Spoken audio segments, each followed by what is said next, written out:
Hi friends எல்லாருக்கும் வணக்கம். சின்ன மருமகள் சீரியல்ல நாளைக்கு எபிசோட்ல என்ன நடக்க போகுது அப்படின்னு தாங்க இந்த வீடியோல பார்க்க போறோம். தமிழ்ச்செல்வி எலெக்ஷன் கவுண்டிங்லாம் முடிஞ்சதுக்கு அப்புறமா வீட்டுக்கு வந்துடுறாங்க. வீட்டுக்கு வந்ததுக்கு அப்புறமா லக்ஷ்மி கூட பேசிட்டு நீங்க எங்களுக்கு ஒரு வேலை செய்யணும் அப்படின்னு சொல்றாங்க. என்ன அப்படின்னு சொல்லி கேட்கும்போது, நாங்க புதுசா ஷாப் ஓப்பன் பண்ண போறோம். நீங்க தான் ஃபர்ஸ்ட் போனி பண்ணணும்.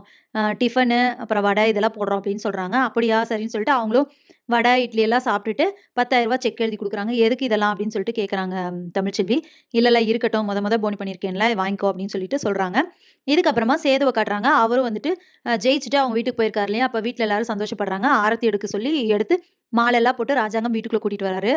கூப்பிட்டுட்டு வந்துட்டு அவரோட சேர்ல உட்கார வைக்கிறாரு. "இனிமே இந்த சேர்ல தான் நீ உட்காரணும்" அப்படின்னு சொல்றாரு. அப்புறம் சரிப்பா அப்படின்னு பேசிட்டு அந்த டைம்ல கரெக்ட்டா சாவித்திரி வந்து இவங்க வந்து முன்னாடியே நல்லா ஜெயிச்சிருப்பா. 50,000 ஓட்டு வித்தியாசத்துல ஜெயிப்பேன்னு சொல்லியிருந்தா.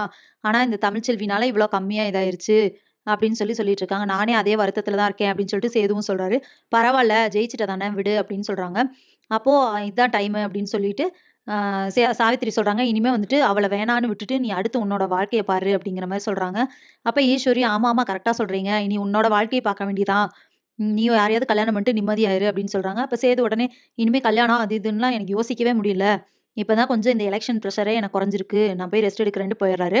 அதுக்கப்புறமா அவர் போனதுக்கப்புறமா ஈஸ்வரி என்ன பண்றாங்கன்னா, இது இப்படியே அமைதியா விடக்கூடாது. இந்த தமிழ்ச்செல்வி ஏதாவது பண்ணணும் அப்படின்னு சொல்லிட்டு, அவங்க ரிலேட்டிவ் ஒருத்தர் இருக்கார் இல்லையா? அவருக்கு ஃபோன் பண்ணி, நான் சொன்ன மாரி ஒரு போஸ்டர் ஒட்டுங்க அப்படின்னு சொல்றாங்க. என்ன போஸ்டர் அப்படின்னு கேட்கறாங்க.